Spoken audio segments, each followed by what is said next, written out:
Magandang araw po sa inyong lahat at sa mga giliw kong tagapakinig. Nandito na naman po tayo sa paglalahad ng natatanging kwento ng magkapatid na sina Omel at Ipe. Ang magkapatid na palaging nag-aaway at hindi magkasundo sa lahat ng bagay. Nang magkasakit ang kanilang ama, ay napilitan silang pumalit sa trabaho nito bilang isang tubero.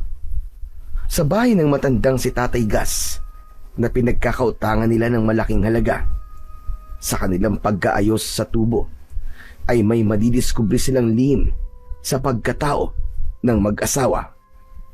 Ano ang bagay na matatagpuan nila sa ilalim ng bahay ng mag-asawa? Magagawa kaya nilang labanan ang pamiminsala ng kampon ng kadiliman?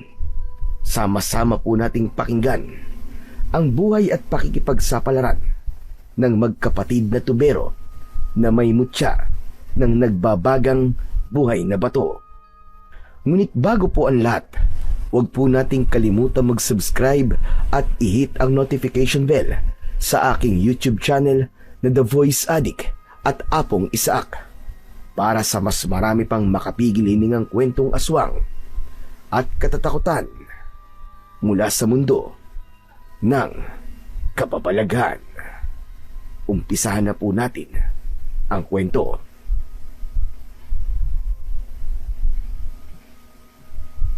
Ayan tay, nadatnan ko sa bahay ng kaklase niya. Hindi po pala siya totoong pumapasok sa school eh. Palagi po niyang ginagawa ang bagay na yan. Lagi na lamang pong nagkakating sa kanilang subject si Omel. Papayag po ba kayo na kay bata-bata pa niloloko niyo na po tayo? Totoo ba ang sinasabi ng kuya mo, ha, Omel?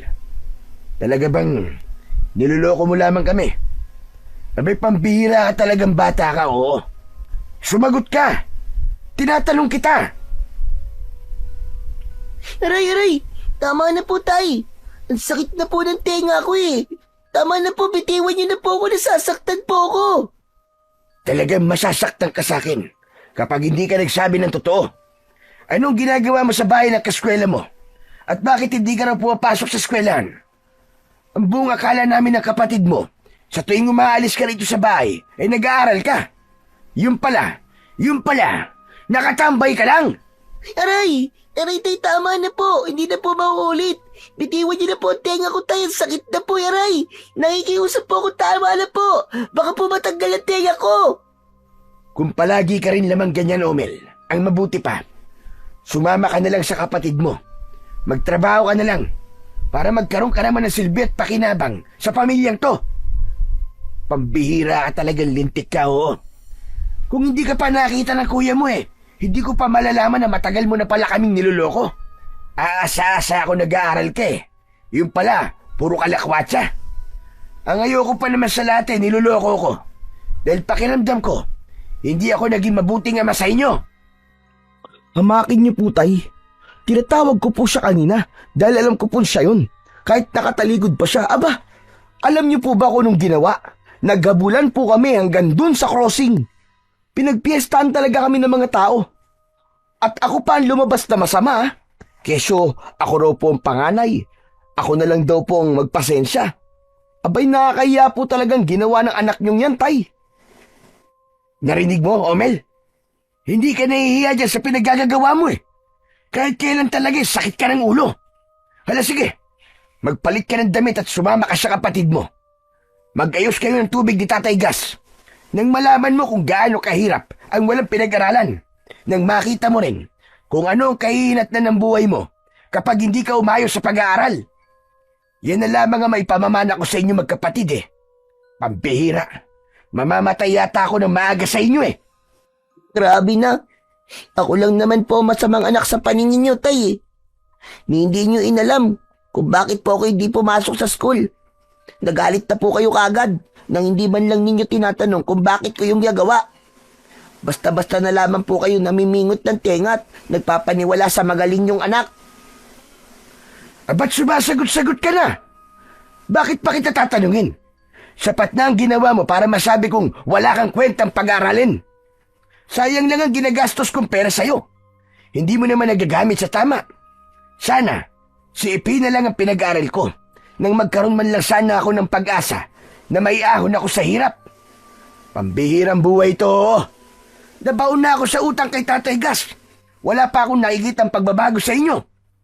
Tumabi ka nga sa harapan ko at baka hindi kita matansya, masaktan pa kita. Sige na. Hindi po ako pumasok sa school dahil po sa mga nambubuli sa akin sa loob ng paaralan. Kung sa bagay naman po, kailan ba kayo nagkaroon ng pakialam sa akin? Hindi nga po kayo nagtatanong kung ayos lang po ba ako sa school eh. Hindi ka na bata para magtanong pa ng tungkol sa'yo. Saka ano bang bully sinasabi mo lintik ka? Eh, laki mong tao, di ka lumaban. Hanggat maaari, lumaban ka. Huwag ka magpapatalo. Para ka namang hindi kita anak. Kapag hindi mo kaya ang kalaban mo, traidorin mo. Kalokohan mong bully-bully ka dyan. Eh kung binabasag ko kaya yung pagbumukha mong duwag ka. Tay, mali naman po yata ang pinapayo nyo kay Omel. Baka po gawin niya po ang sinasabi nyo. Eh mali po yun. Eh ano? Mahina naman ang ulo ng kapatid mo. Kaya gagawin nga niya mga sinabi ko, hindi ba? Ayoko nababalita na nagpapatalo kayo sa mga kapwa nyo lalaki. Lalo na kung kasing edad nyo lang. Wala akong anak na duwag at mahina ang loob. Kung hindi kaya sa magandang usapan, aba, idaan nyo sa wastong paspasan. Walang duwag sa pamilyang Iskera. Tay, hindi po natin kailangan ng karasan. Mali naman po yun. At ngayon naman pinagtatanggol mo si Omel. Kinakampihan mo ng walang hiya mong kapatid. Saan ka ba talaga pumapanig ha, Ipe? Pambihira ka. Ipinanganak kaya tang balimbing eh. Anak nang masisira ang ulo ko sa inyong dalawa. Sus Mariosep! Kala mo pasikat. Balimbing naman talaga. Ano ka mo? Ulitin mo ang sinabi mo, Omel. Ang sabi ko, palasumbong ka. Natutuwa ka kapag nasasaktan ako ni tatay. Pagkatapos, magkukunwari kang nag-aalala sa akin. Sus, palimbing. Hindi ako nag-aalala sa'yo. Tama lang ang ginawa kong pagsumbong kay tatay tungkol sa mga pinaggagawa mo. Saka ikaw ang nagkukunwari. Ang tapang-tapang mo sa akin. Pagkatapos, pagdating sa mga nambubuli sa'yo, tiklop ka. Hindi ako tiklop, kuya. Alam ko lang na wala akong laban dahil totoo naman ang sinasabi nila eh. Eh ano ba sinasabi nila, ha Omel? Tayo raw po, pamilyang taga-sipsip ng mga baradong palikuran. Tagalinis po ng dumi ng tao. Kaya raw po tayo mayabang dahil para daw po tayong langaw na nakatungtong sa ibabaw ng dumi ng tao. Umaasta raw po tayong mayaman pero mahirap naman daw po tayo sa daga. Abat, ang lintik na to Wala ka man lang ginawa para ipagtanggol ang pamilya natin. Kung sa akin yun, paglalamayan na sila pagsapit ng gabi. Talaga palang saksakan ka ng duwag Inutil. Kaya naman pala nabubuli dahil mahina ka. Ano naman pong ipaglalaban ko, tay? Yung pagiging basagolero po ba ng tatay ko? At pagiging tobero po ni Kuya Ipe? Naturingan daw po na nakatungtong sa kolehiyo. Nagpatalo naman daw sa dikta ng tatay namin. Aba, Omel, para naman yatang ang hirap ng paniwalaan ng mga sinasabi mo. Parang gawa-gawa mo na lamang ang kwento para makapagsalita ka sa akin ng masakit. Walang mangangas na magbitaw ng masakit na salita sa pamilya natin dahil alam nila kung paano ako magalit. Bakit po, tay? Masakit po bang marinig ang buong katotohanan na kayo talagang nagpapagulo sa baryong to pagkatapos ay ituturuan niyo pa po akong maging kagaya niyo? Isang malakas na suntok ang dumapo sa pisngi ng may 15 taong gulang na si Omel. Bumagsak siya sa lupa at dinuro-duro siya ng kanyang amang nanginginig sa galit. Nandidilat ang mga mata nitong namumula ang pisngi. Titig na titig sa labing pumutok dahil sa kamao nito. Sanay na siya sa palaging nasasaktan ng kanyang ama dahil sa madalas na pangingialam sa kanya ng kapatid na si Ipe. Kilala ang kanyang ama na sanggano sa kanilang lugar. Iniiwasan ito dahil labas-pasok sa kulungan. Magmula nang makapatay ang kanyang ama, naging dahilan na nito na dapat itong katakutan ng mga tao. Kaya palaging nabubuli si Omel at madalas ay tinatawag na anak ng mamamatay tao. Hanggat maaari ay ayaw niyang palaging nagsusumbong sa kanyang ama dahil natatakot siyang baka magkasala ulit ito. Nagbago lang ang kanyang ama nang mamatay ang kanyang inang si Aling Tasya sa sakit na leukemia. Isang misteryosong sakit na hindi pa rin nagagamot ng kahit na magagaling na albularyo at doktor sa kanilang baryo. Maya-maya pa ay muling umalingaw-ngaw ang malakas na boses ni Mang Bestor. Sabay sipa nito sa kanyang paa. Hindi pa ito nasiyahan. Kinuwelyuan siya sa kanyang damit at galit na nagbanta. Sa susunod, na maririnig ko sa iyo ang mga salitang yan, ako mismo ang papatay sa iyo, tandaan mo yan. Hindi ako manghihinayang na magbawas ng anak kung katulad mo lang na walang kwenta. Tay, sandali. Tama na po. Nasasaktan na po si Umel. Tama na. Bitiwan mo ako, Ipe. Kung ayaw mong pati ikaw ay masaktan sa akin. Tandaan yung dalawang magkapatid, ha? Wala akong anak na duwag. At ang ayoko sa lahat ay sumasagot-sagot sa akin ng pabalang. Huwag niyong kalilimutan na ako pa rin ang tatay ninyo. Sabay bitaw ni Mang Bestor sa damit ni Umel. Kaya naman, diretso ang pagbagsak niya sa lupa. Umagos ang masaganang luha sa kanyang mga mata at mas lalong sumama ang kanyang loob. Masamang tingin ang ipinukol niya sa kanyang kapatid. Saka ibinaling ang paningin sa kabilang direksyon habang nakakuyom ang kamao. Sa isip niya ay mas lalong ipapakita niya sa kanyang ama na hindi siya natatakot dito. Hindi na rin sila tumuloy pumunta sa bahay ni Tatay Gas dahil si Mang Bestor na ang nagpatuloy sa trabaho nito. Buong araw na hindi niya kinausap si Ipe hanggang sa pagkain nila ng tanghalian. Wala silang imikang dalawa ni Ipe habang nahihirapan siyang kumain dahil sa maputok niyang labi. Mas lalo niyang hindi pagbubutihan ng pag-aaral dahil natitiyak niyang mas lalo lamang siyang tutuksuin ng mga bata dahil sa kanyang itsura. Pagkalipas ng 2 araw, hilom na ang sugat sa labi ni Umel. Ay naisipan niyang umuwi sa kanilang bahay. May nakapagsabi sa kanyang nakita na naman daw siya ng kanyang ama na nakatambay sa bahay ng kanyang kaibigan. Kaya nalaman na naman ng kanyang ama na hindi na naman siya pumasok sa eskwelahan. Kaya inihanda na niya ang kanyang sarili sa pananakit at pagmumura ng kanyang ama. Pagbungad niya sa pintuan ay umalingaw-ngaw kagad ang boses ni Mang Bestor. Nanginginig na naman ito sa galit habang nasa tabi nito ang kuya niyang si Ipe. Ngunit sa pagkakataong yun ay napansin niyang namumutla ang kanyang ama habang nakaupo ito sa bangko. Halatang masama ang pakiramdam nito at hinihintay lamang siya. Bigla itong napatayo nang makita si Umel. O ano? Saan ka na naman ba nanggaling, ha, Umel? Hindi ka na ba talaga mag-aaral? Aba, hindi ka nahihiya. Na 15 taong gulang ka na eh. Nasa pangalawa ka pa rin antas ng sekundarya. Maawa ka naman sa akin.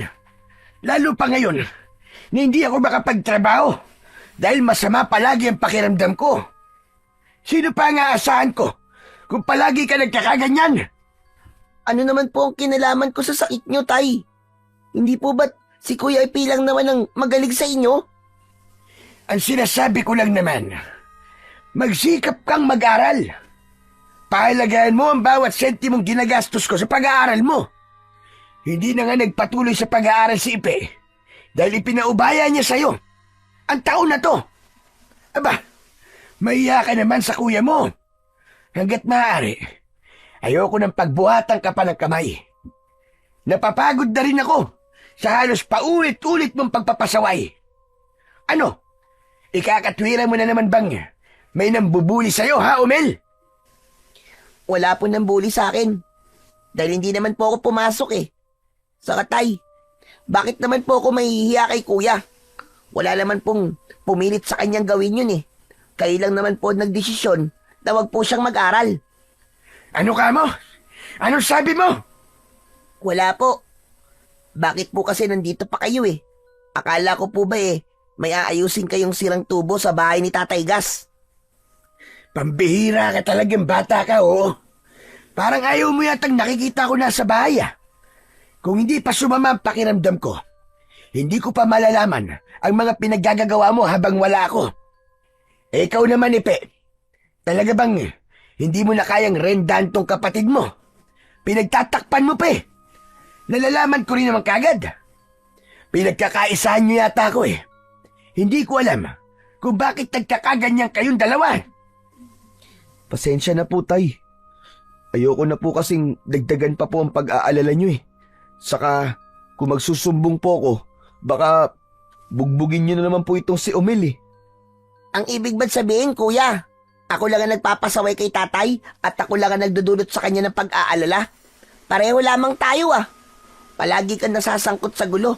Tapos ako ang lumalabas na masama. Kaya wag kang umasta na pinagtatakluban mo kay tatay. Hindi bagay sa'yo maging mabait na kapatid. Saka parang naninibago ako sa inyo. Para yatang hindi kayo nagwawala sa galit, tay ah. Noong nakaraang araw lang eh. Kulang na lang itakwil nyo na po ako. Ano po bang nakain nyo ngayon? At parang medyo bumait kayo. Tigil-tigilan mo ako, Umel, ha? Ikaw ang pinag-uusapan dito. Yan, nagmamagaling na naman kasi pasagot-sagot pa.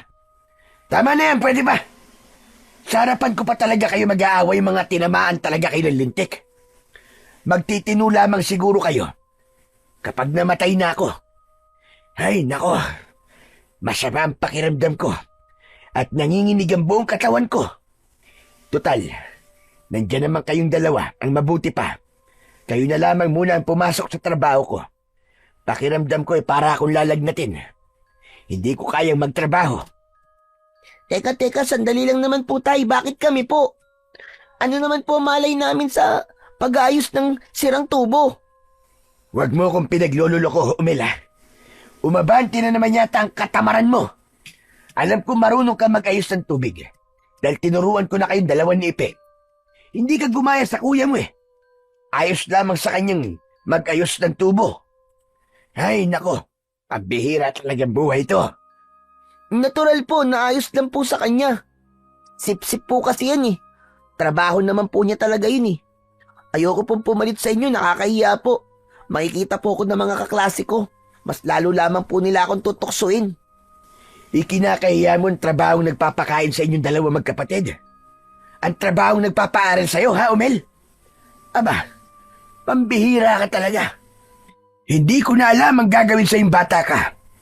Ano na lamang ang gusto mong gawin? Palamunin habang buhay, ganun ba? Ang sakit naman po ninyong magsalita. Sa tono po ng pananalita nyo, parang wala na po akong nagagawang tama ah. Aba, marunong ka palang makaramdam. Akala ko manhid ka na. Talagang yun naman po ang tingin nyo sa akin eh. Mabuti pa po si nanay. Alam kapag nasasaktan po ako. Iba na lamang po ang iutos nyo, tay.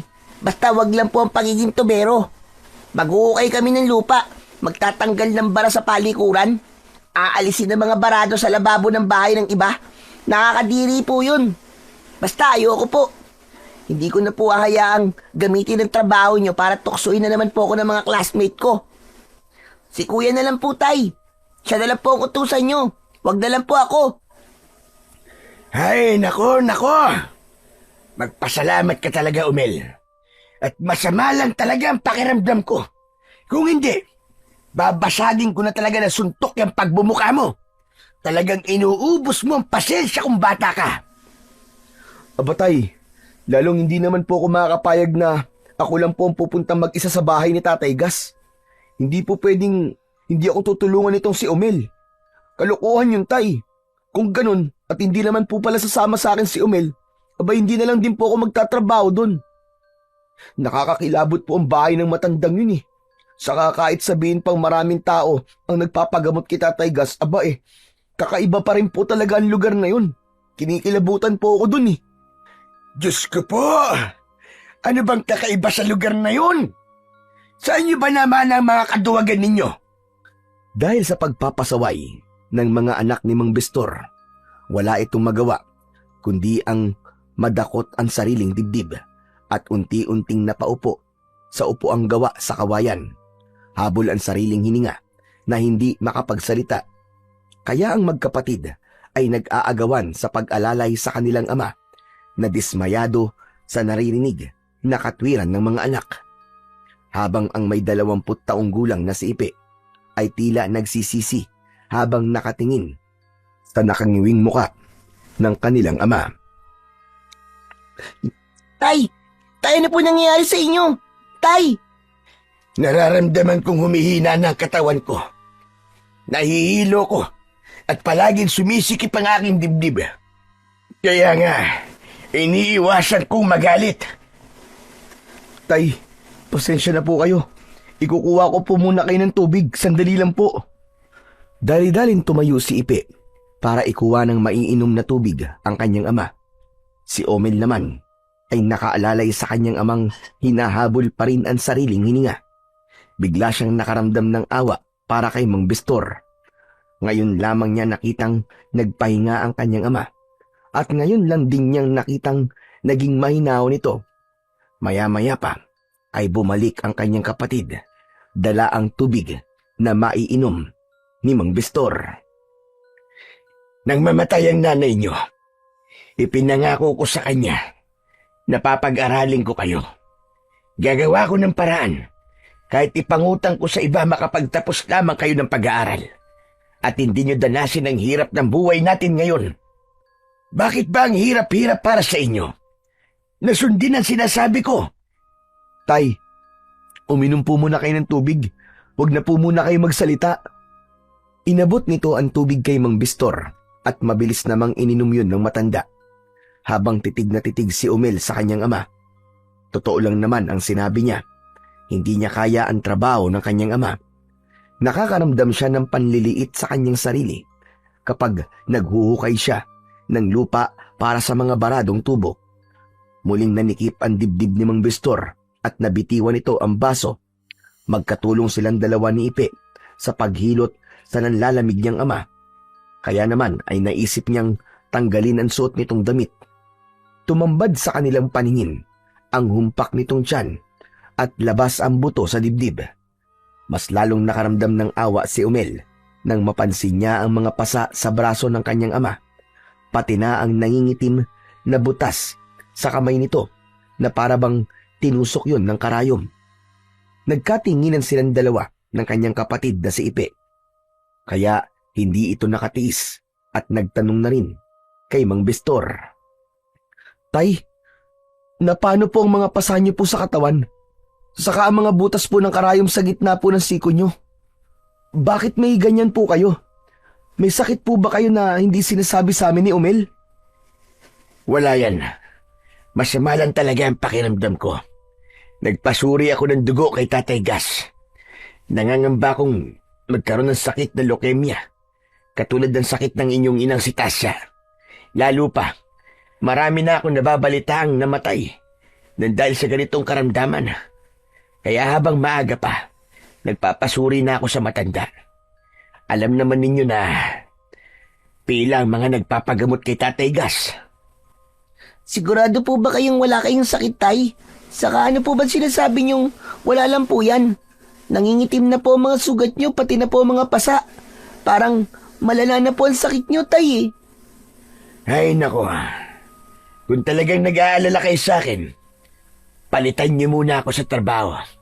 At nakakahiya naman kay Tatay Gas. Malaki na ang utang natin sa kanya. Kaya sana naman, pagbigyan niyo na ako. Kahit ngayon lang, mga anak. Ayos naman yan, oo. Talaga naghahanap kayo ng paraan para mapilitan kaming gawin po ang trabaho ninyo eh. Omel, tama na nga yan. Wala naman tayong magagawa eh. Talagang may sakit si tatay. Saka, sa atin din naman napupunta ang pinaghihirapan ni tatay eh. Di naman siguro kabawasan sa pagkatao mo ang pagpalit pansamantala sa naiwan niyang trabaho. Mas mahalaga pa ba sa iyo sasabihin ng ibang tao kaysa sa kalusugan ni tatay? Sus, pumapapil ka naman kay Tatay para mapuri ka na naman niya. Saludo talaga ako sa iyo sa pagiging mabuti mong anak. Ikaw na talaga. Tumigil na nga kayo magkapatid. Hindi na ba talaga kayo magkakasundo? Ay nako, pareho ko kayong mahal. Dahil pareho ko kayong anak. Malupit man ako sa inyo. Dahil ayokong lumaki kayong mahina at duwag.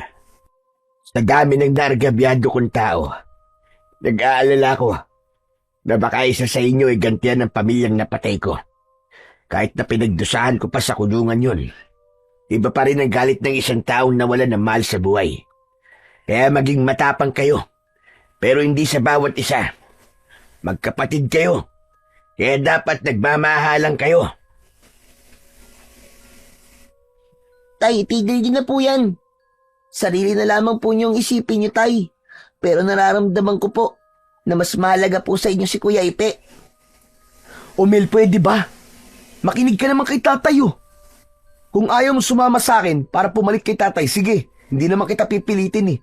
Huwag ka lang magpasaway sa kanya. Pambihira ka talaga. Omel, anak, matitiis mo bang pumunta na mag-isa ang kuya mo sa bahay ni Tatay Gas? Sige na, anak, kahit ngayon lang. Kailangan lang talagang maayos kagad ang lababo ng bahay ng matanda. At kahapon pa raw yun hindi nagagamit. Masyelan pa naman sa bahay ang asawa niya. Palaging gusto ng tubig dahil sumasakit daw palagi ang balat kapag hindi nababasa ang katawan. May sakit daw ang asawa nito, kaya mahalaga ang bawat oras sa matanda. Konektado kasi ang tubo sa tagas ng lababo kaya magdala na rin kayo ng teflon tape. Hindi kayo matatagalan sa pag-aayos ng tubig dahil dalawa naman kayo. Sige na mga anak. Ay, nako, sige na nga. Basta ngayon lang po, tay, ah. Oo. Kaya, pagkatapos nito, bumalik ka na sa pag-aaral mo, ha? Nakakuha na ng kontrata sa bayan si Ipe. Kaya tayong dalawa ang madalas na magkakasama sa bahay. Kung nahihiya ka sa trabaho natin, magsikap kang mag-aral. Nang hindi ito ang trabahong makukuha mo pagdating ng panahon. Wala naman po masama sa pagiging tubero natin, tay. Ang isip lang po ni Umel ang nagpapasama. Marangal po ang trabahong to. At wala po tayong inaargabyadong tao. Masyado lamang na nag-iinarte ang anak niyong yan eh. Di naman siya mayaman para pumili ng trabaho. Di ko nga po alam kung saan nagmana ang anak niyo. Ako po, kontento ko sa ano lang po ang kaya niyong ibigay sa amin. Kaya sana, pagtiyagaan naman niya kung ano meron tayo. Huwag maghangad nang hindi naman kaya. At huwag magmalaki nang wala namang napapatunayan sa sarili. Dahil wala pa naman po siyang kakayang maghanap ng trabaho eh. Umaasa lang naman din po sa inyo. Teka, sa tono ng pananalita mo, kuya, parang may sama ka ng loob sa akin, ah. Anong kontentong pinagsasabi mo? Kaya ba hindi ka nag-aaral at ako pa ang ginagawa mong dahilan? Masyado naman yatang mataas ang tingin mo sa sarili mo. Eh sino naman matutuwa sa iyo, Omel? Tuwing sinasabi mo na ikinakahiya mo ang trabaho ni tatay, para na akong dinudurog sa iya dahil nasasabi mo yan sa tatay natin. Pinipigilan ko lang ang sarili ko dahil ayokong magkasagutan tayo sa harap ni tatay. Katulad ng ganito. Pero hindi, sumusobra ka na eh. Sa kalagayan bang ganyan ni tatay, yan pa rin ang iniisip mo? Makasarili ka. Hindi na napigilan ni Ipe ang bugso ng kanyang damdamin. Habang si Umel naman ay hindi rin naging maganda ang dating sa kanyang pandinig sa mga sinabi nito. Kaya naman, napatayo siya sa kanyang pagkakaupo at hinarap ang namumulang si Ipe. Magdaan-daan ka sa pananalita mo. Kapatid lang kita.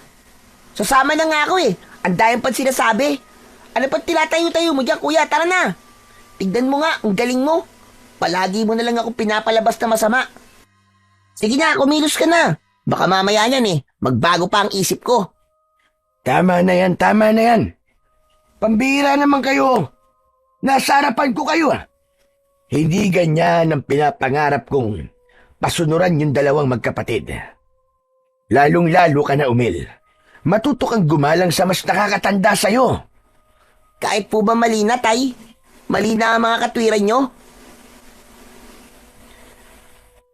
Kaya kayo nagtatagal at nagkakahabaan ng pag-uusap dahil ayaw ninyo magpatalo sa isa't isa.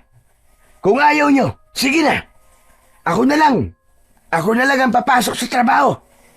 Pasensya na po kay tay. Magpahinga na po kayo. Kami na po ang papasok sa trabaho nyo. Sige na po tay, magpahinga na po kayo. Hindi na nga sinubukan ni Umel na makipagtalo sa kanyang kapatid para hindi na mag-alala ang kanyang amang si Mang Bistor. Nagbago lang naman ang lahat nang mabaon sila sa utang kay Tatay Gas. Yun ang ginamit nilang pagpapalibing sa kanilang ina at sa serbisyo ni Tatay Gas habang ginagamot nito noon si Aling Tasya. At ngayon naman ay sa pagsusuporta sa kanyang pag-aaral. Pero magmula nang malulung siya sa barkada ay tila nagbago ang pananaw niya sa buhay na kung minsan ay aminado naman siyang wala na rin sa lugar at puro pahirap lamang ang kanyang dala sa kanyang ama. Doon na rin nagsimula ang pagkukumpara niya sa pagmamahal ng kanilang ama sa kanyang nakatatandang kapatid. Kaya ang lahat ng sama ng loob niya para dito ay idinadaan na lamang niya sa pagpapasaway. Kulang siya sa pansin at kulang sa pagmamahal ng kanyang ama dahil subsub ito sa trabaho bilang tubero at hardinero ni Tatay Gas. Nang maihanda nila ang gagamitin para sa pag-aayos ng tubig, ay nagpaalam na sila sa kanilang ama na nakahiga sa katre na gawa sa kawayan.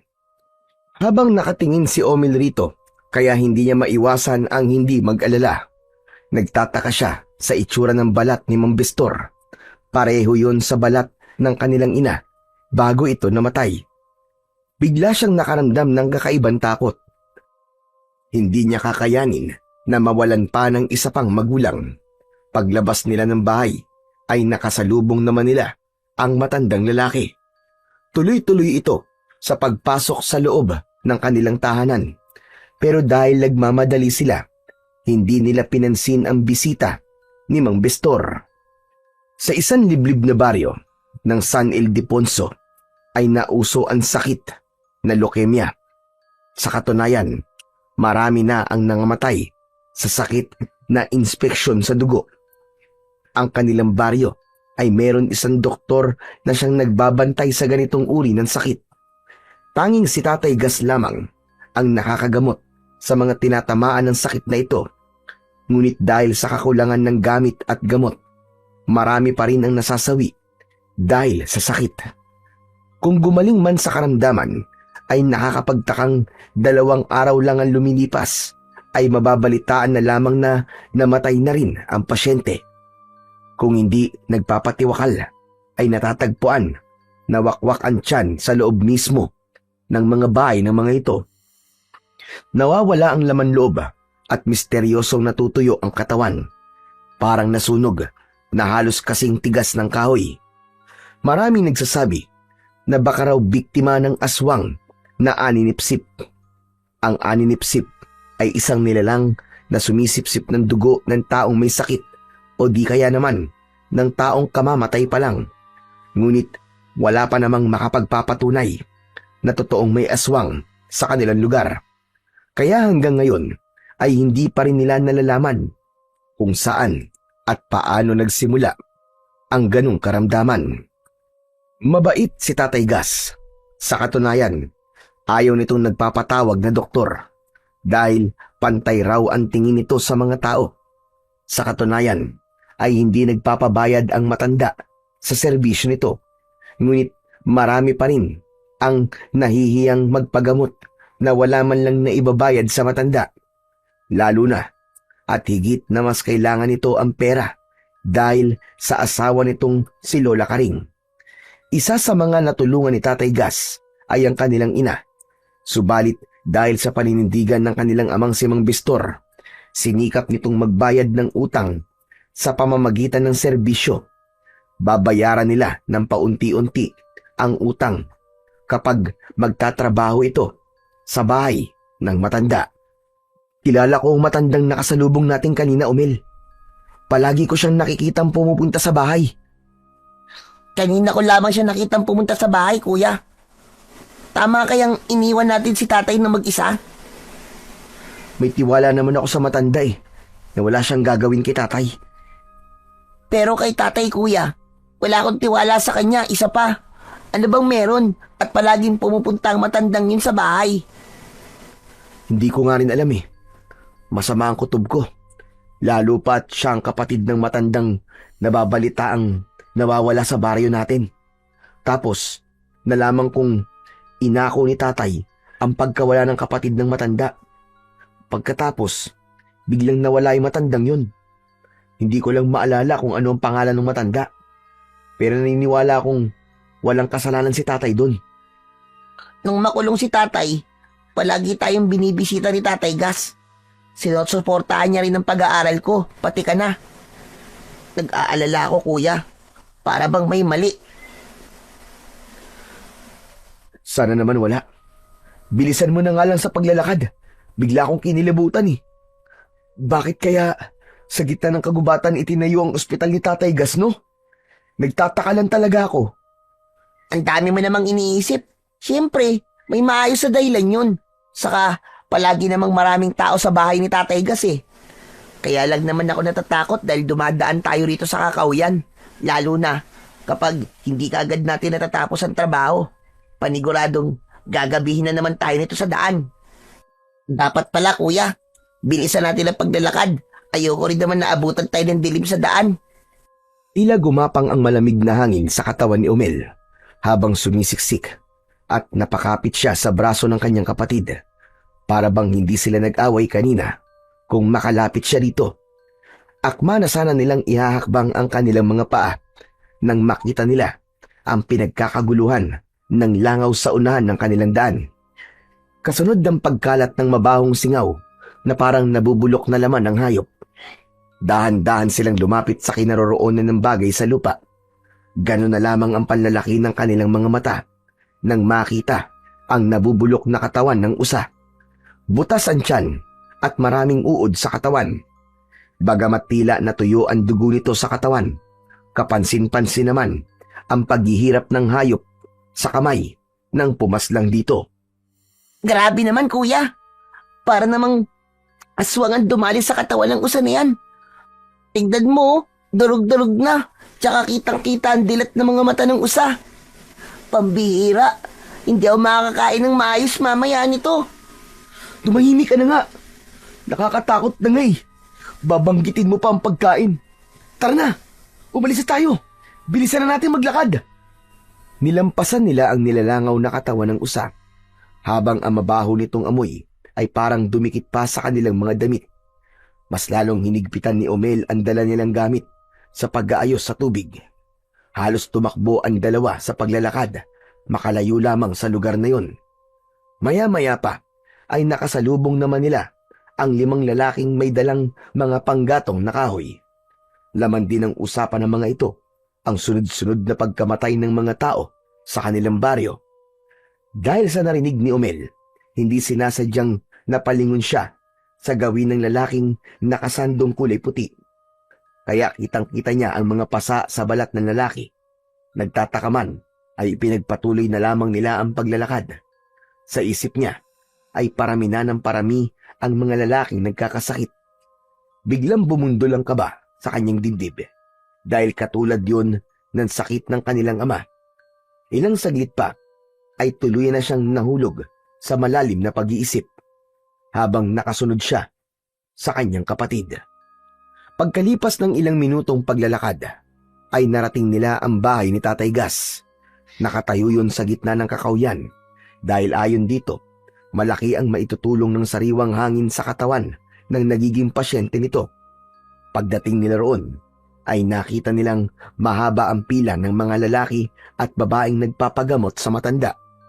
Kinukuha na ni Tatay Gas ng mga dugo ang pasyente para dalhin sa bayan at ipasuri sa laboratorio kung ano ang sakit ng mga ito.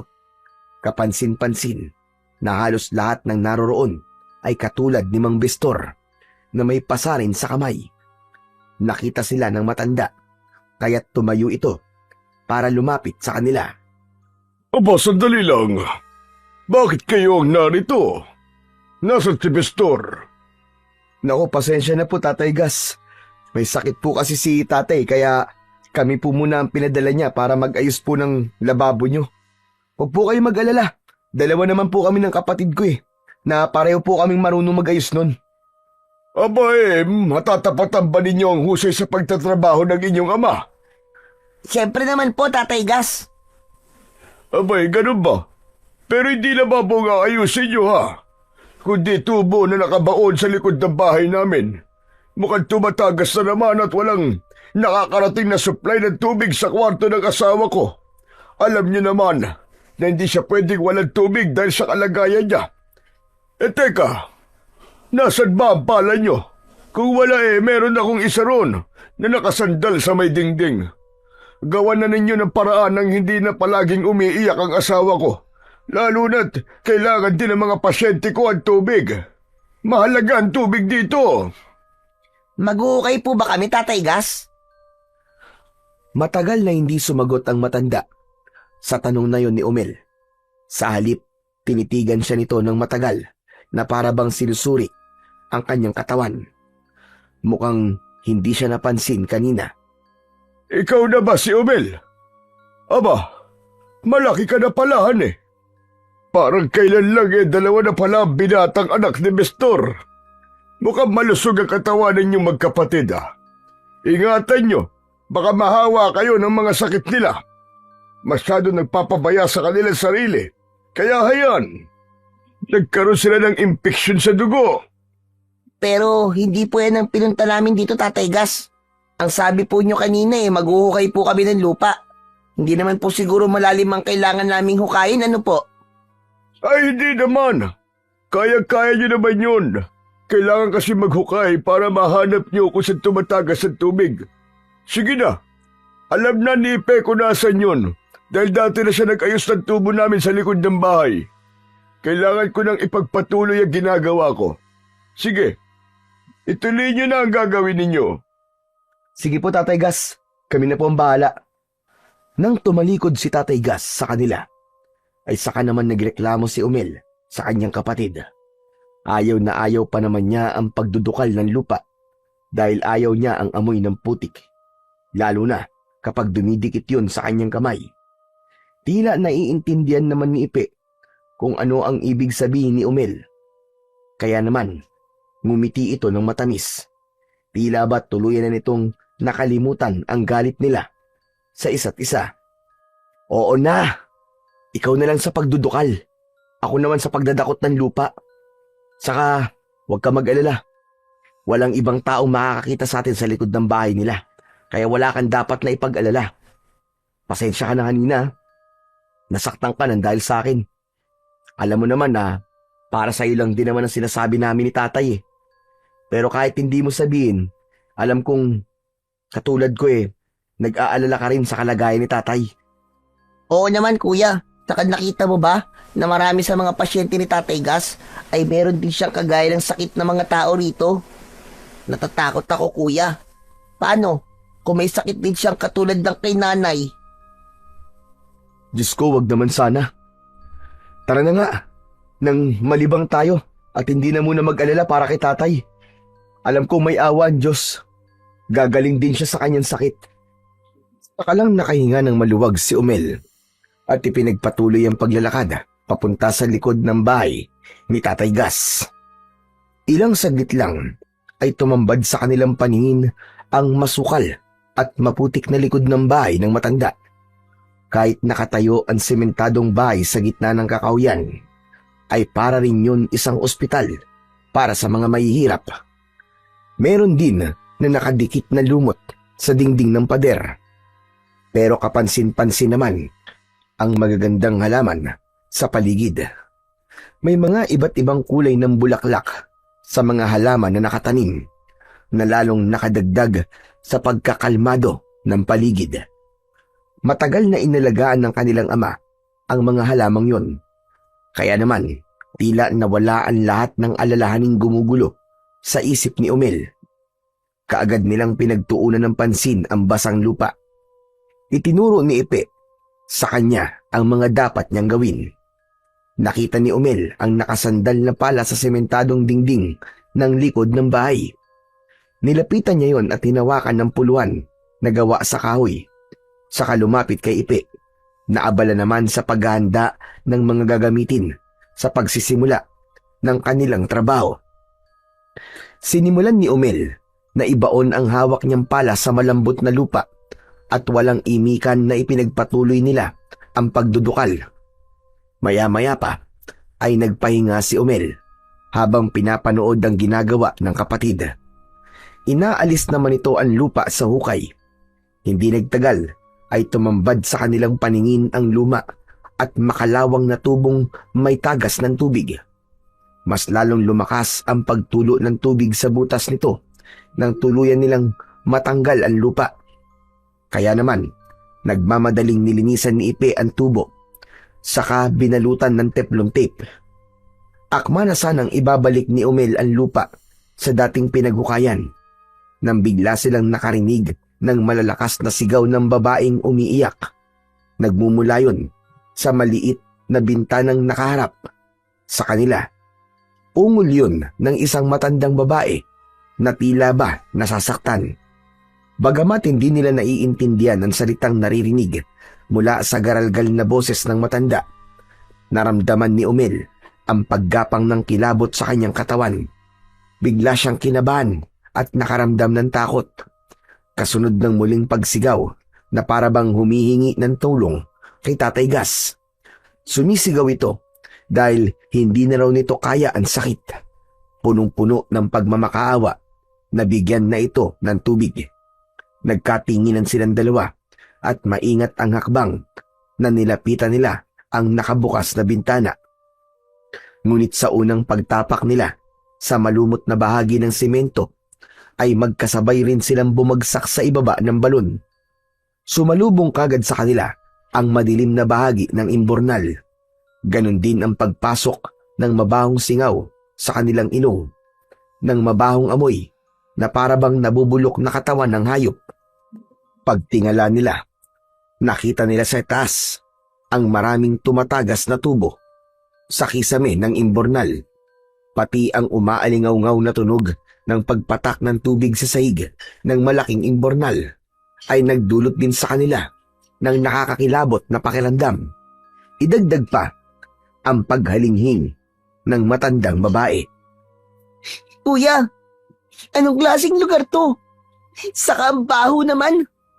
Pambihira talaga oh. Umiiwas na nga tayong marumihan eh. Para naman tayong iniluwa ng imbornal.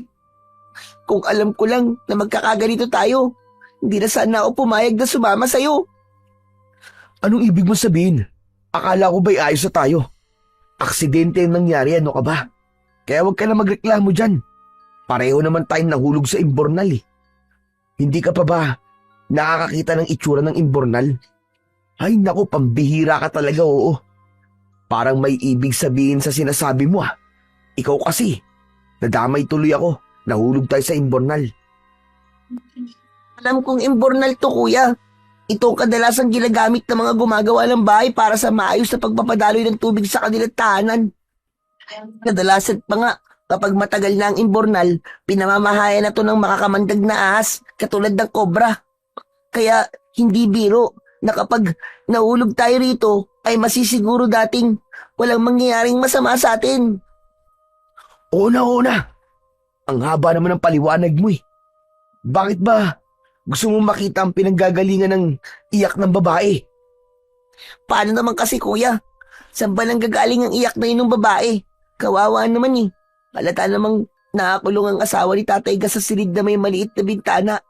Dapat, inilalabas din ng matanda ang kanyang asawa. Baka naman naiinip na. Hindi ba't sabi naman ni Tatay Gas, may sakit daw ang asawa niya at kailangan palagi ng tubig?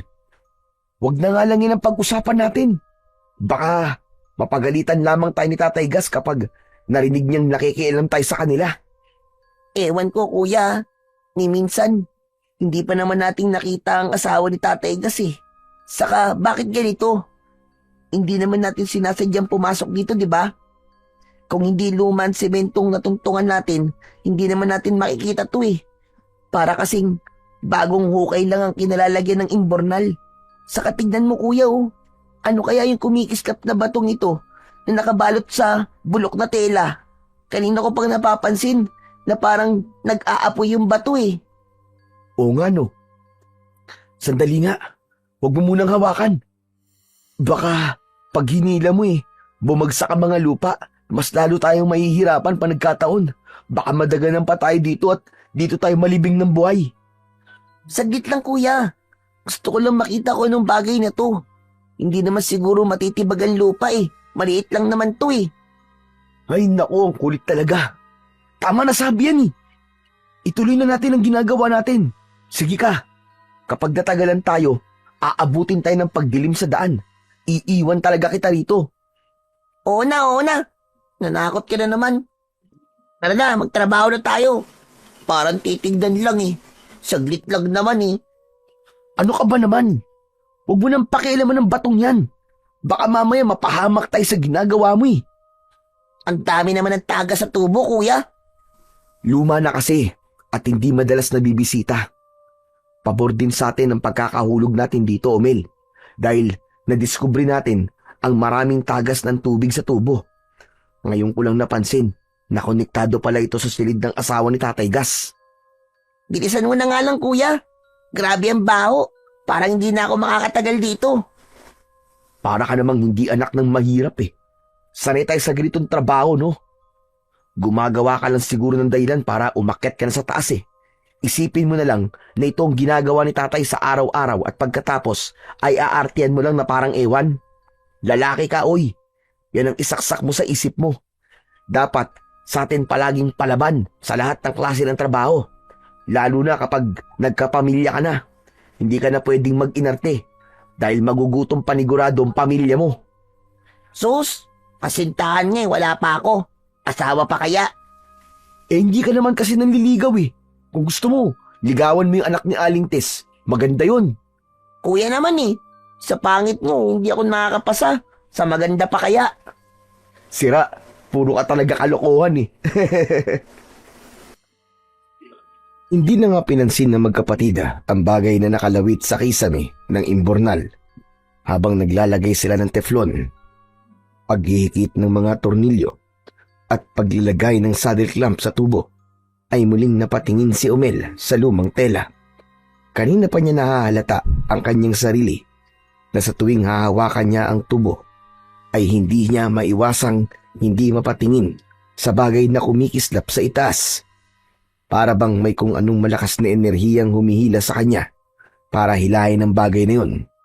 Kaya habang hindi nakatingin si Ipe, ay dahan-dahan siyang lumapit sa kinaroroonan ng kumikislap na bato. Sinamantala niya ang pagkakataong abala pa rin sa ginagawa ang kanyang kuya Ipe. Hinilan ni Omel ang bato na nakabalot sa lumang tela. Sumama ang isang tipak na hugis bilog na bato. Nagulat siya dahil isang uri yun ng kwintas na may hati sa gitna. Ngunit sa hindi inaasahan, kasama ng lumang tela bumagsak ang kalansay at bungo ng tao. Sinundan pa ng mga garaba na tuluyang bumagsak sa sahig ng imbornal.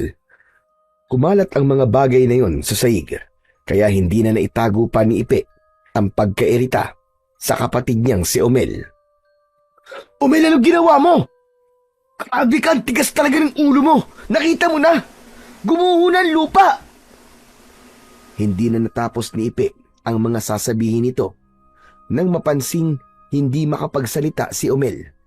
Nanginginig ang kanyang kamay na nakatingin sa nakalatag na kalansay. Bumalot ang takot sa buo niyang katawan habang hindi inaalis ang tingin sa mga bagay na nakakalat sa sahig. Kuya, buto ito ng tao ah. Bakit may kalansay ng tao sa loob ng imbornal? Diyos ko, may pinatay ba rito? Oo nga no. Diyos ko po, paano nangyari to? Alam kaya ni Tatay Gas na may katawan ng tao sa ilalim ng bahay nila? Sa tingin ko, matagal na ang kalansay sa imbornal. Kuya, baka ang may-ari ng kalansay ay isa sa mga naging pasyente ni Tatay Gas. Pagkatapos basta na lamang itinapon dito, di kaya naman hindi niya rin alam ang tungkol sa kalansay na to. Makikilala lamang natin siya sa kwintas na to, kuya. Saka, tignan mo kuya oh. Nakuha ko to sa leeg niya. Ito ang bagay na kumikislap kanina. Patingin nga. Aba, buhay na ba to ah? Dati ko nang alam ang tungkol sa bagay na to dahil sa matandang tinulungan ko nung isang araw. May ganito rin siya. Tama. Naalala ko na ang matandang tinulungan ko nung isang araw ay ang matanda ring madalas nating nakikitang pumupunta sa bahay. Hindi kaya ang hinahanap niyang kapatid ay ang nagmamay-ari ng kalansay na to? Sana nagkamali ako. Sana mali ako ng iniisip. May isang bagay tayo natuklasan at ang kwintas na to ang susi sa katotohanan. Katotohanan ano, kuya? Katotohanan may tinatagong lihim si tatay sa atin? Saka, sinong matanda ba at sinasabi mo, kuya? Paano naman mapupunta ang kapatid niya sa ilalim ng imbornal na to? Yung matandang madalas na pumupunta sa bahay natin, siya si Lolo Teban. At ang kapatid na matanda ang sinasabing pinatay naman ni tatay. Kaya siya nakulong nun. Hindi pa nga tayo pinapanganak eh. May ganito ng issue si tatay eh. Kaya siya nakulong nun. Diyos ko, ano ba yan? Bigla ako nag-alala dahil may posibilidad na baka ito na ang matagal na hinahanap ni Lolo Teban. Ang tanong, bakit naman papatay ni tatay ang kapatid ni Lolo Teban? Hindi kaya naging mabait sa atin si Tatay Gas ay alam niya rin ang tungkol sa kalansay na to? Naku, Diyos ko po, bigla naman akong kinilibutan sa naisip ko. Ano nang gagawin natin sa kwintas, saka sa kalansay? Ako na magtatabi ng batong buhay, Omel. Baka mawala mo pa eh. Hindi, kuya, ako na magtatabi. Ang ganda kasi. Saka, hindi naman sa atin to eh. Dito yan sa kalansay eh. Sa pag-aagawan ng magkapatid sa kwintas na hawak ni Umel, ay hindi sinasadyang nahati yun sa dalawa. Sa malakas nilang paghihilahan ay tumalsik sila at napatihaya sa sahig ng imbornal. Nang akma ng tatayo si Umel para sana pagalitan ng kapatid, ay biglang lumiwanag ang buong paligid ng kanilang kinaroroonan. Kasabay ng paglakas ng iyak ng babaeng nakakulong sa silid, nanginginig ang kanilang katawan at hindi malaman ang gagawin. Tila biglang nagkaroon ng malakas na puwersa sa kanilang katawan. Pareho silang nagulat nang biglang narinig nila ang malakas na boses ng nag-aalalang si Tatay Gas. Sa labis na pagmamadali ay naitago nila sa loob ng kanilang bulsa ang 2 kwintas na nakuha nila mula sa hukay. Umel! Ipe! Abay, ano nangyari sa inyo dyan sa loob? Umel! Ipe! Wala po. Nagulat lang po kami sa pagtagas po ng tubig sa tubo nyo. Huwag na po kayo mag-alala. Nakita na po namin na sira. Abay, bilisan nyo! Natatakot kasi ang asawa ko. Hindi siya sanay na maingay dyan sa imbornal. Sige na! Sige po, bibilisan na po namin. Malapit na po kami matapos. Yun lang at wala na silang narinig na tugon mula kay Tatay Gas. Nawala rin ang malakas na pagsigaw ng matandang babaeng nakakulong sa silid. Hindi nila malaman ang kanilang gagawin habang nakatingin sa kalansay na nakalatag pa rin sa sahig na may konting tubig. Hindi rin nila alam kung ipapaalam ba nila ang kanilang mga natuklasan kay Mang Bestor. Ngunit sa pagkakataong yun ay biglang kinabahan ang batang si Umel dahil alam nilang magdudulot ng malaking kaguluhan ang pagkakatuklas nila sa kalansay na yun. Tinapos nila ang trabahong nakita sa loob ng imbornal. Bago sila umahon pa itaas ng balon, ang buong akala nila ay nakaalis na ang matanda. Ngunit sa pag-ahon nila ay nakita nilang nakatayo ito sa tapat ng nasirang semento. Parang kanina pa sila hinihintay at pinakikinggan kung ano ang pinag-uusapan nila. Hindi sila makatingin sa mga mata nito at tila ba sinusuri ang kanilang buong katawan. Si Umel ang agad na nakabawi at hindi nagpahalata ng nararamdamang takot para sa matanda. Pwede nyo na pong gamitin ng tubig, Tatay Gas. Uuwi na po kami kagad. Ang baho po kasi ng damit namin eh. Kaya nga nagtataka ko sa inyo eh. Kung paano kayo nakakatagal sa loob ng lumang imbornal. Muntik na nga po kaming himatayin eh. Nang mahulog po kami sa loob ng imbornal kanina. Kaya aksidente lang po ang pagkakadiskubre namin sa tagas ng tubo. Siniko ni Umel ang kanyang kapatid na hindi na nakapagsalita sa kanyang tabi. Kaya naman, tila wala sa sariling bigla itong nagsalita habang hindi tumitingin sa gawi ni Tatay Gas. Sige po. Uuwi na po kami, Tatay Gas. Bigla pong sumama ang pakiramdam ko eh. Gawa po siguro ng amoy ng imbornal. Sige po. Hala, sige. Makakaalis na kayo. At nabasa rin pala ang damit nyo. Maligo kayo kagad pag uwi nyo. Aba delikado yan. Tapos bukas ko na lang ipapadala ang bayad ko sa inyo para ang kalahati maibawas sa utang ng inyong ama. Pakisabing magpagaling siya, hane. Marami po salamat, Tatay Gas. Ay, teka, sandali lang po. Ano po ba sakit ni Tatay? Nabanggit po kasi niya sa amin kanina na nagbigay daw po siya sa inyo ng dugo para ipasuri daw po sa bayan. Hindi po ba malala ang sakit niya? Oo, nagpasuri nga siya ng dugo sa akin. Mamaya ko pa malalaman ang resulta ng laboratorio kapag nagatid ako ng panibagong mga blood sample. O siya sige, at sasabihin ko na lamang sa inyo ang resulta sa pagsusuri ng dugo ng inyong ama. Kailangan na ninyong umalis at mahirap nang abutan pa kayo ng pagdilim sa daan. Sige na, magmadali na kayo. Halos mag-unahan ng magkapatid sa pagdampot ng kanilang mga gamit sa lupa. Inayos naman ni Umel ang kanyang suot na damit bago na unang maglakad papalayo sa bahay ng matanda. Pakiramdam ni Umel ay nakasunod ng tingin si Tatay Gas habang naglalakad sila papalayo. Ilang dipaan layo nila sa matanda ay hindi na siya nakatiis na muling kausapin ang kanyang Kuya Ipe. Pinag-usapan nila ang kanilang mga natuklasan sa ilalim ng imbornal. Kuya, hindi kaya nakalata sa atin si Tatay Gas? Nakita mo ba yung mga tingin niya sa atin? Sa palagay ko hindi naman dahil pinayagan pa niya tayong umuwi eh. Kuya, ano kaya kung magtanong tayo kay Tatay kung alam niya rin yung tungkol sa lumang imbornal? Para kasing hindi basta lamang imbornal yung nakita natin eh. Para kasing libingan o kaya lihim na lagusan. Ay nako, umiral na naman ang pagiging mausisa mo. Dinadagdagan mo na naman ang mga alalahanin natin eh. Huwag mo na nga lang palakihin ng gulo. Alam kong alam ni Tatay ang tungkol sa imbornal dahil siya nangangasiwa sa bahay ng matanda, lalo na kapag ang pinag-uusapan ay tungkol sa tubig. Ang hindi lang talaga sigurado sa akin ay ang kalansay na nakuha natin. Ay nako, pati sa kwintas na nasa bulsa natin. Para kasing may hindi tamang nangyayari. Basta, iba ang kabang bumabalot sa dibdib ko.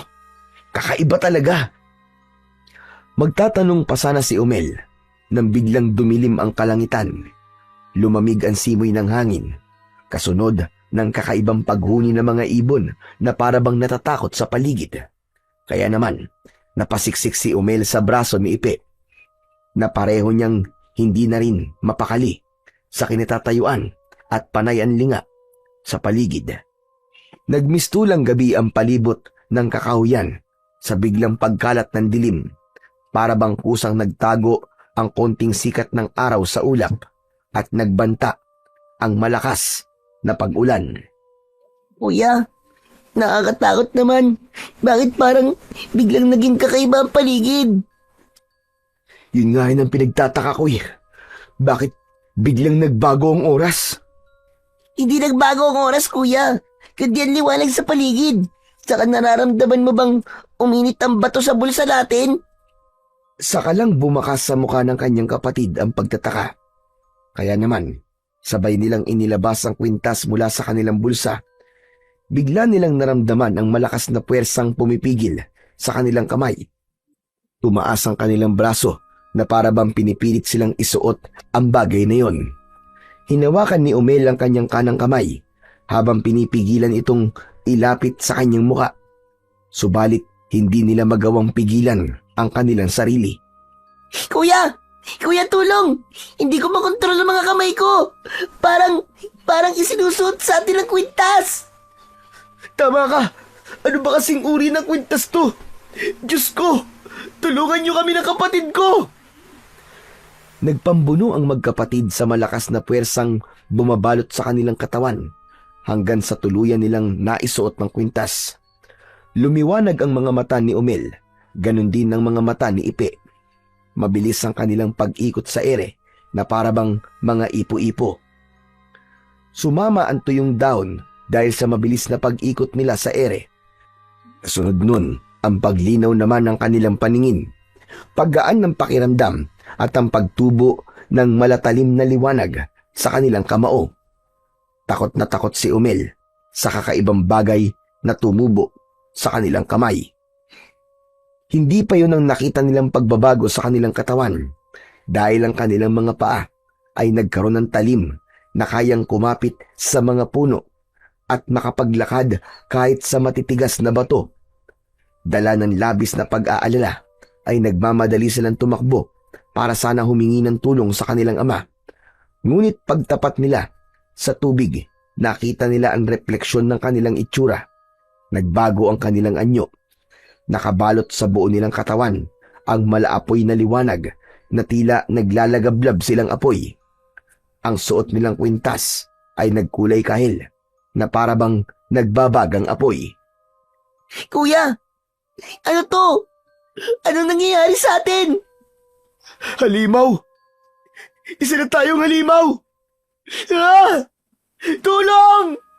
Sandali kuya, hintayin mo ako! Hintay! Dala ng labis na takot, tumakbo ng mabilis ang magkapatid. Nabitiwan nila ang kanilang mga gamit. Napuno ng ingay ang buong kagubatan, ngunit bigla silang napahinto sa pagsigaw nang makita nila ang 20 nilalang na nakatingin sa kanilang kinaroroonan. Pinapanood ang kanilang kilos habang walang tigil sa pag-angil na parabang mga nauulol na aso. Nakadipa ang mga braso at kumukumpas ang mga kamay. Ang malasinulid nitong dila ay halos 1 dipa ang haba. Ang mga tenga ay sa paniki, ngunit payat ang binti. Makintab ang balat at may sumasamang mabahong amoy ng katawan nila na tila ba nabubulok na laman ng tao. Napansin nila ang malalaking pasa sa katawan ng mga halimaw na parabang may kumagat sa katawan ng mga ito. Nagkatinginan silang dalawa ni Ipe dahil sigurado na si Umel na ang mga nilalang na nasa kanilang harapan ay mga aswang, kasama ang mga taong nahawa lamang ng pagiging aswang. Patunay ang mga bakas ng pangil sa katawan ng ibang nilalang na dahan-dahang naglalakad papalapit sa kanilang kinatatayuan. Kuya, pambihira naman oo. Hindi pa nga tayo tapos na nangyari sa itsura natin eh. May bago na naman dumating. Ano kaya binabalak ng mga yan? Sa tingin ko, balak nila tayong lapain dahil sila mga aswang na pumapatay sa mga taong nagkakasakit. Sila ang mga aswang na kung tawagin ay aninipsip. Eh tayo, ano tayo kuya? Anong tawag sa atin? Nagsimula na tayong umapoy. Ano ba kasi nangyayari sa atin kuya? Tumigil ka nga! Baka nakakalimutan mong ikaw ang makulit na kunin ang kwintas na to. Tignan mo na kung ano nangyari. At ang tungkol naman sa mga aswang na yan, yan ang aalamin natin dalawa. Wala na. Wala nang atrasan to. Wala naman tayong pagpipilian eh. Kaya kailangan na nating lumaban. Wala nang ang nagawa ang magkapatid, kundi ang harapin ang mga nilalang na sumugod sa kanilang kinaroroonan. Gulat na gulat si Umel nang bigla siyang nagkaroon ng kakayahang tumambling sa ere. Bawat pagwasiwas niya ng kanyang kamay sa mga kalaban ay tinatamaan niya ito sa leeg. Mabilis niyang napupugutan ng ulo ang mga nilalang. Kasing talas ng blade ang malatalim na liwanag sa kanilang kamay. Pati si Ipe ay mabilis din itong napatumba ang mga kalaban. Ilang beses itong nagpasirko-sirko sa ere, kaya nahirapan ang mga aswang na aninipsip na kalabanin ng kanyang kapatid. Bawat pagsipa ni Ipe sa mukha ng mga kalaban ay bumabagsak ito ng pasadsad at agad na nasusunog. Habang si Umel naman ay kayang umakyat ng puno sa mabilis na paraan. Pagkatapos ay saka siya tatalon para muling umatake sa mga kalaban. Hindi sila makapaniwala sa malakas na kapangyarihang bumalot sa kanilang magkapatid. Bumagsak ang mga kalaban sa lupa habang ang mga ulo ay nagkalat sa damuhan. Pinagmasdan nila kung paanong unti-unting nasusunog ang katawan ng mga ito hanggang sa tuluyang naglao sa kanilang paningin. Ang kanilang mga mata ay luminaw ng 3 beses na linaw sa ordinaryong mga mata ng mga tao. Nakikita nila ultimo maliliit na insektong nagtatago sa mga halaman. Kaya naman, kahit saan magtago ang mga aswang, ay malinaw nila itong nakikita, at sa pagwasiwas ng kamay ng magkapatid, ay muling bumalik sa dati ang kanilang mga itsura. Nanghihinang napasalampak ng upo sina Ipe at Omel sa ugat ng puno, habang pinagmamasdan ang nabitiwan nilang mga gamit, pati na ang kanilang mga kamay na bumalik na sa dating normal na itsura. Paano natin ba ipapaliwanag kay tatay, kuya? Paano natin sasabihin may kinalaban tayo na aswang at nanalo tayo sa laban? Na biglang may tumutubong matalim na sandata sa ating mga kamay. Kahit ako naguguluhan kung paano nangyari yung kuya eh. Saka hindi tayo napapaso sa apoy na bumabalot sa ating katawan. Parang magic. Hindi ko rin alam kung paano ko ipapaliwanag ang nangyayari sa atin, Omel. Isa lamang ang malinaw. May mga bagay pa tayong hindi nalalaman sa nangyayari sa paligid natin. Hindi ko alam kung saan galing ang mga aswang na yun. Pero ang pagkakaroon natin ng kakayahan ay patunay ng isang malinaw na tungkulin. Tungkulin na pangalagaan ng baryo laban sa lumalakas na kapangyarihan ng aswang na aninipsip. May dahilan kung bakit napunta sa atin ang mahiwagang kwintas na to. Bigla ko tuloy naisip si tatay, kuya. Kailangan na natin makauwi kagad. Walang kasama si tatay sa bahay eh. Bako na paano na siya. Tara na, ipagtatapat natin sa kanya ang mga natuklasan natin. Siya lamang ang makakasagot sa tanong natin kung totoong pinatay ang may-ari ng kwintas na to. Bibigyan natin siya ng hustisya. Maaaring kaya siya pinatay dahil sa kwintas nito at naging hadlang siya sa taong totoong salarin sa pagkamatay niya. Bakit, kuya? Iniisip mo bang baka hindi si tatay ang totoong pumatay sa may-ari ng kalansay? Ganun ba? Oo, Omel. Tatay natin siya. Kahit malupit si tatay sa atin, alam kong hindi niya ito magagawa. Tara na! Kailangan na natin magmadali. Pati ang paraan ng pagtakbo ng magkapatid ay hindi na rin normal sa pagtakbo ng isang ordinaryong tao. Para silang mga sibat sa bilis sa pagtakbo. Ngunit pagsapit nila sa kanilang bahay, ay nagulat sila sa malakas na boses ng dalawang matandang nagpapalitan ng masasakit na salita. Isang boses ng matandang lalaki at ang pamilyar na boses ng kanilang ama. Nagkatinginan silang dalawang magkapatid habang nakikinig sa pinag-uusapan ng mga taong nasa loob ng kanilang bahay. Punong-puno ng galit at determinasyon ang paraan ng pagtatanong ng naiiyak na matanda. Lumapit sila sa pintuan at maingat na nakinig sa dalawang lalaki. Sinisigil ka na sa lahat ng kasamaang ginawa mo sa buhay ng kapatid ko. Alam mo bang unti-unti ka na nilang pinapatay? Kaya sige lang, pagtakpan mo pa sila. Mas kamumuhian ka ng mga anak mo kapag ipinagpatuloy mo ito. Kaya umamin ka na. Sabihin mo na ang totoo, Bestor. 21 taon. Ganon mo na ako katagal pinahihirapan. Kayong dalawa lamang ni Lauro magkasama nun. At hindi ako naniniwalang wala kang alam sa nangyari sa kanya. Dahil inamin mong ikaw ang pumatay sa kanya. Nasaan ang kanyang katawan? Saan mo siya itinago? Omel, anong pinag-uusapan nila? Hindi ko alam, kuya. Pero sa tingin ko may kinalaman sila sa nangyayari sa atin. At silang dalawa lamang ang makakasagot sa pagkakaroon natin ng kapangyarihan. Pati na sa kalansay, nakita natin sa loob ng imbornal. Halos pabulong na sagot ni Omel habang nagtatago sila sa likod ng nakasaradong pinto. Galit na galit ang matanda na para bang pinagbabantaan ng kanilang amang si Mang Bistor. Maya-maya pa ay narinig nila ang boses ng kanilang ama. Hindi ko po kailangan pagbayaran ng pagkamatay ng kapatid nyo. Dahil natapos ko ang kaso at pinagdusahan ko ng kasalanan ko sa kulungan. Kung yung hinahanap po ninyo ang katawan ni Lauro, hindi ko rin po maalala kung saan ko siya naitapon. Hindi pa tapos ang pagbabayad mo sa kasalanan sa kapatid kong hayop ka. Hanggang nabubuhay ka, hindi mo pa rin lubusang nababayaran ang pagkamatay niya. Saan mo siya itinago? Saan mo itinago ang bangkay ng kapatid ko? Alam ko na hindi ka ang totoong pumatay sa kanya. Alam kong may ibang pumaslang sa kapatid ko.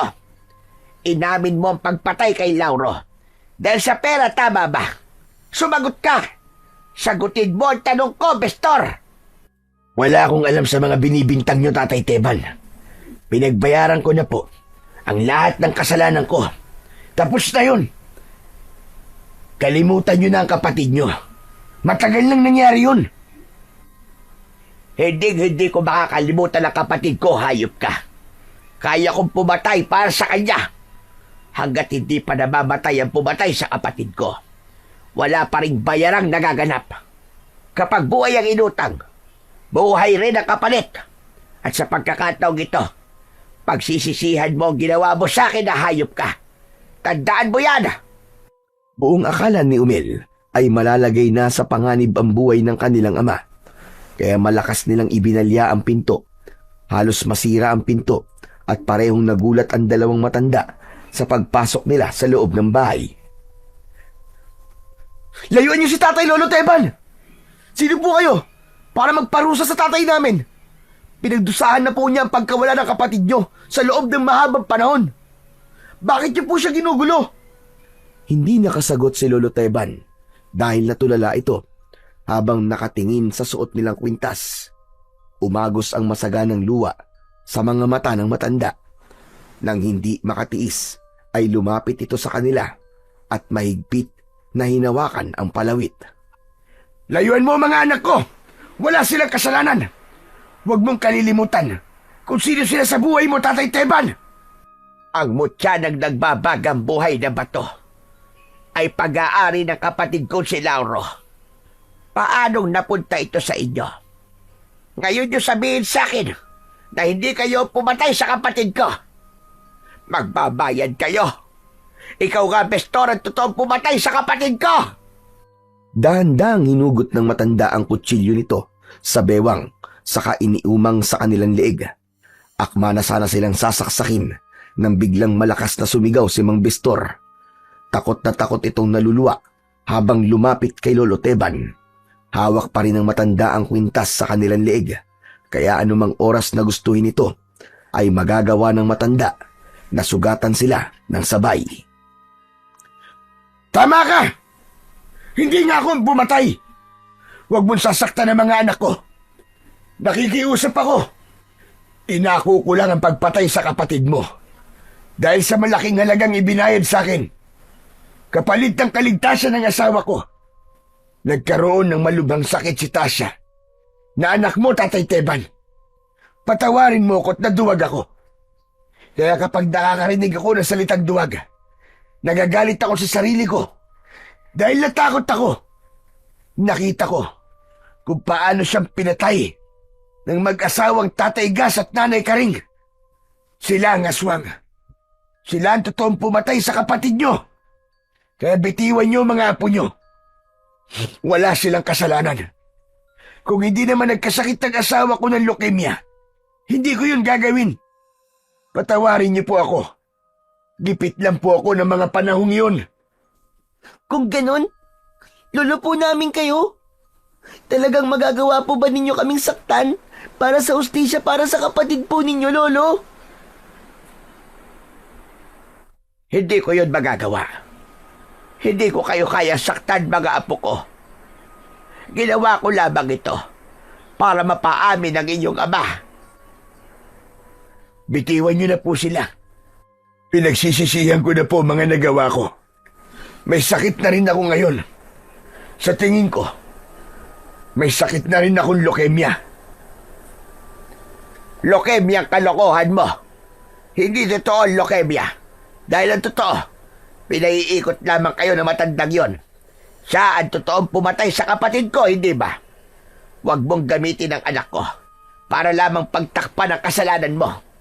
Ang dalawang batang ito, sila ang lalaban para sa mga aswang. Hindi mo nagawa. Dahil ang totoo, nasinaw ka rin sa salapi. Hindi leukemia ang mga sakit ng tao, kundi tanim ng aswang na naninipsip para sa kanilang sunod na bibiktimahin. Madali niya kayong napaikot sa mali-mali kwento na inimbento ng hayop mong amo. Hindi siya totoong doktor, kundi isang halimaw na nag-aalaga ng aswang. Hinintay ko lang na umaming ka bago ko sumugod sa bahay ng hayop na yon. At ikaw, Bestor, ikaw na ang sunod nilang papatayin, maniwala ka. Teka po, naguguluhan na po kami sa mga nangyayari, Tay. Ano po bang ibig sabihin ni Lolo Teban na kayo na po ang isusunod ng aswang na aninipsip? Ang inyong ama ay may tanim ng aswang na aninipsip. Ginagawa nila to para malaman nila kung saan nagtatago ang kanilang sunod na kakainin. Si Bestor ang pakay ng mga aswang na umaaligid dito kanina. Gusto kong samahan ninyo ko sa bahay ni Tatay Gas. Lolo Teban, ano po ba talaga nangyayari? Bitiwan niyo na nga po ang kwintas namin ni Umel. Sino po ba talaga kayo? Siya ang totoo niyong lolo. Ama siya ng inyong inang si Tasya. Pagkatapos kong aminin ang pagpatay kay Lauro, itinakwil niya kami. Pero kahit kailan, hindi ko tinalikuran ang mga apo ko. Saglit na natigilan si Lolo Teban at binitiwan nito ang kwintas ng magkapatid bago muling nagsalita. Saan niyo nakuha ang mutya ng nagbabagang buhay na bato? Sa loob po ng imbornal, sa mismong ilalim ng silid po ni Nanay Karing. Sa tingin ko po, Lolo, natagpuan na po namin ang katawan ni Mang Lauro. Ang totoo, sa leeg po niya nakasabit ang kwintas na to. At sa pilitan lamang po ang pagkakasuot namin sa mutya ng nagbabagang buhay na bato. Tama ka, Ipe. Dahil ang sino mang makakahanap nito ay siyang kikilalanin nitong bagong tagapangalaga. Tulungan niyo ako. Tulungan niyo ako makamit ang hustisya sa nangyari sa kapatid ko. Pero paano po si tatay? Sasama ako, mga anak. Panahon na para itama ang lahat ng pagkakamali ko. Patawarin niyo ako, Tatay Teban. Lalo na sa inyo, mga anak. Isang mahigpit na yakap ang itinugon ni Umel sa kanyang ama, habang si Ipi naman ang nagtapik sa balikat ni Mang Bestor. Naunang lumabas si Lolo Teban, kasunod ang tatlo na may dalang lumang gasera. Sinabi ni Umel na habang sila pauwi sa kanilang bahay ay meron na silang nakitang mga aswang na aninipsip at nasaksiyan nila kung gaano kalakas ang kapangyarihang taglay ng mutya. Kung ganon, kailangan ninyong maging alerto sa paligid. Lalong-lalo na kayong dalawa, Umel at Ipe. Suot ninyo ang mutya ng nagbabagang buhay na bato. Lagi ninyong tatandaan na ang mga mutyang may taglay ng kapangyarihang panlaban sa aswang ay inaalis nila sa kanilang landas para tuluyang magasik ng lagim sa buong baryo. Malalaki ang hakbang ng kanilang mga paa dahil sa pagmamadali na makabalik sa bahay ni Tatay Gas. Pagdating nila sa bahay nito, umikot sila sa likod kung saan ay nakita nila ang kalansay ni Mang Lauro. Ngunit bigla silang nakarinig ng ingay sa silid na may maliit na bintana, kasabay ng paglitaw muli ng malatalim na liwanag sa kanilang mga daliri at biglang pagkakaroon ng kulay sa mga mata. Dahan-dahan muna silang umikot papunta sa pintuan sa kusina habang sina Lolo Teban at Mang Bestor ay pinasok ang imbornal na una nang nakita ng magkapatid. Samantala, pumasok naman sa silid ng mag-asawang magkapatid na Umel at Ipe. Susubukan nilang alamin kung ano ang katotohanan sa loob ng bahay ni Tatay Gas. Pagpasok nila sa loob ng bahay, ay malakas nilang naririnig ang kakaibang boses ng isang matandang babae. Hindi na nga ako magpapadalos-dalos sa desisyon. Pasensya ka na talaga, mahal ko, ha? Hindi ko na alam na makikita nila ang ilalim ng imbornal. Kaya huwag ka nang magalit. Hayaan mo at bukas ng gabi, mawawala na sila sa baryo. Dadaling ko sila mismo sa silid mo, mahal ko. Magsasawa ka sa kanilang sariwang dugo, ipinapangako ko yan. Tumawa ng matinis ang asawa ni Tatay Gas. Sumagot ang nilalang na may garalgal na boses. Tila ba may iniinom ito at umuungol pa sa sobrang sarap. Maya-maya pa ay nakalapit na sila sa nakaawang na pinto ng silid. Si Umel ang sumilip sa pintuan at ganun na lamang ang panlalaki ng kanyang mga mata nang makita ang isang nilalang na nakaupo sa gilid ng lumang katre. Sa ibabaw ng lamesa nakapatong ang isang babasaging pikyel. Sa bibig ng nilalang ay merong istro na pangsipsip sa dugong nakalagay sa loob ng pikyel. Ang itsura naman ng babaeng kausap ni Tatay Gas ay nagbibiyak-biyak ang balat na para bang natutuyo. Ang pangil na nakausli sa bibig nito ay nagkulay dugo dahil sa malapot na likidong iniinom nito. Ang mahabang kuko sa mga kamay ay nakadagdag sa nakakatakot na anyo ng nilalang. Maya-maya pa ay narinig niya ang pag-uusap ng dalawa. Magtipid ka muna, mahal ko. Magdahan-dahan ka lang sa pag-inom ng dugo. Hindi ka naman mauubusan eh. Kaya lang medyo nahihirapan na akong kumuha ng dugo nila. Parang naahalata na nilang hindi ko naman totoong dinadala mga dugo sa bayan. Isa pa, nagdududa na rin ako kay Bestor.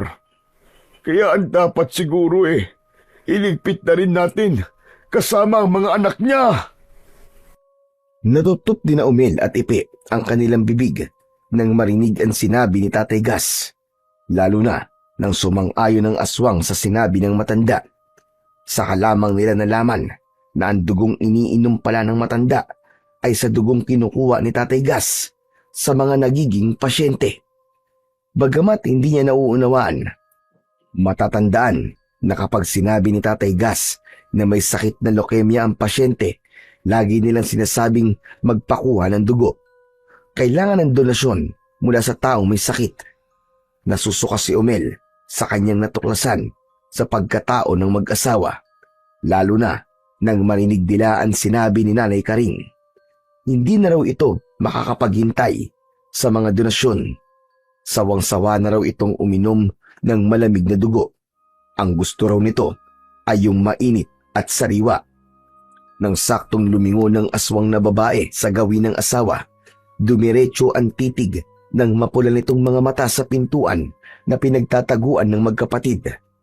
Napasigaw ang aswang at ilang sandali lamang ay nagbago ng tuluyan ang anyo nito.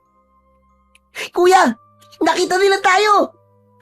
Mabilis ang kanilang takbo papalabas ng bahay, ngunit naririnig nila ang pagsigaw ng aswang pati na ang pagtawag ni Tatay Gas sa kanilang pangalan. Galit na galit itong humabol sa kanila. Nakilala sila ng matanda, kaya wala na silang nagawa kundi ang humarap sa mga ito. Mga pangahas kayo! Anong ginagawa niyo sa loob ng pamamahay ko? Pumasok kayo sa bahay ko nang walang paalam! Bakit? Pamamahay po ba ito ng tao para magpaalam sa inyo?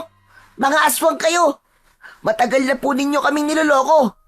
Walang sakit na mga tao dahil kayo ang totoong may sakit sa pag-iisip. Inaalagaan niyo ang asawa niyong halimaw. Alam na ni Lolo Teban na kayo ang pumatay sa kapatid niyang si Mang Lauro. Humanda kayo dahil papatayin namin kayo. Narinig na namin ang balak niyo na patayin si tatay. Pasensya na, pero huli na kayo. Kayo ang mamamatay. Walang dapat na makaalam nito. Kailangan niyong mamatay. At hindi pa huli para paslangin kayo. Sige, mahal ko. Ngayon na ang tamang oras para tumigim ka ng sariwan dugo at laman loob ng tao. Kayo ang mamamatay bago sumikat ang araw ay mga katawan nyo ang makikitang nakaandusay sa lupa. Mga demonyo kayo! Nagmamadaling lumabas ang aswang na aninipsip mula sa silid nito. Mabilis na naglakad papalapit sa kanilang kinaroroonan. Naibaon kagad ng aswang ang kuko nito sa dibdib ni Umel. Bumagsak siya sa sahig dahil sa malakas na kamao ng aswang. Kaya naman, gumanti si Ipe at magkakasunod na pagsuntok ang ginawa nito na tumama naman sa mukha ng aswang. Bumagsakan nila lang pasadsad sa sahig. Napansin ni Umel na nagsisimulang humilom ang sugat niya sa dibdib bago mabilis na bumangon at muling umatake sa nilalang na nakahandusay sa sahig. lumitaw ang malatalim na liwanag sa kanilang kamay at nagsimulang lumitaw ang malaapoy na balot sa kanilang katawan. Silang magkapatid at ang aswang lamang ang nakakakita sa sandata pati sa liwanag sa kanyang kamao. Sabay nilang inatake ang nakahigang kalaban. Ngunit bago pa man sila makalapit ay naramdaman nila ang pagtama ng matigas na bagay sa kanilang ulo. Galing yun sa tubo na hawak ni Tatay Gas. Napaluhod sila sa saig, kasabay ng pagbangon ng aswang. Ngumisi itong tumutulo pa ang malapot nitong laway na may kasamang dugo bago tumawa ng malakas. Inilabas ng aswang ang malasinulid nitong dila at idinikit yun sa pisngi ni Umel. Dala ng galit ay hinawakan ni Umel ang dila nito saka tumayo. Hindi makagalaw ang aswang. Kuya, gawin mo na! Isang malakas na pagsuntok ang ginawa ni Ipe sa tiyan ng aswang. Saka binitiwan ni Umel ang dila nito. Kaya naman, muling sumugod si Tatay Gas sa kanila at pinagpapalo sila ng hawak nitong tubo.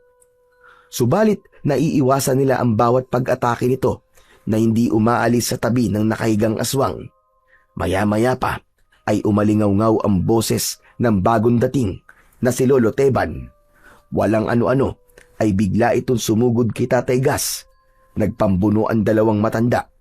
Sa pagdating naman ni Mang Bestor ay mabilis na tumayo ang aswang at sinugod nito ang kanilang ama. Kaya mabilis silang lumapit sa kanilang ama at hinarap ang aswang. Isang malakas na pagsuntok ang ginawa ni Umel at bumaon ang malatanim na liwanag sa tiyan ng aswang. Bumagsak ito sa saig habang namimilipit dahil sa sobrang sakit. Umaangil ito na parabang nasasaktang aso. Patayin niyo na siya! Mahina na ang katawan niya dahil sa pag-inom niya ng mga dugong hindi sariwa. Sa oras na makainom na naman siya ng sariwang dugo, babalik ang kanyang lakas. Siya ang totoong pumapatay at siya ang totoong pumaslang sa inyong ina. Ngayon ko lang nalaman na siya ang dahilan kung bakit nagkasakit ang inyong ina. Dahil sa mga narinig ay naramdaman ni Umel ang nagbabagang apoy sa kanilang suot na kwintas. Tila nawala sila sa kanilang sarili dahil sa labis na galit.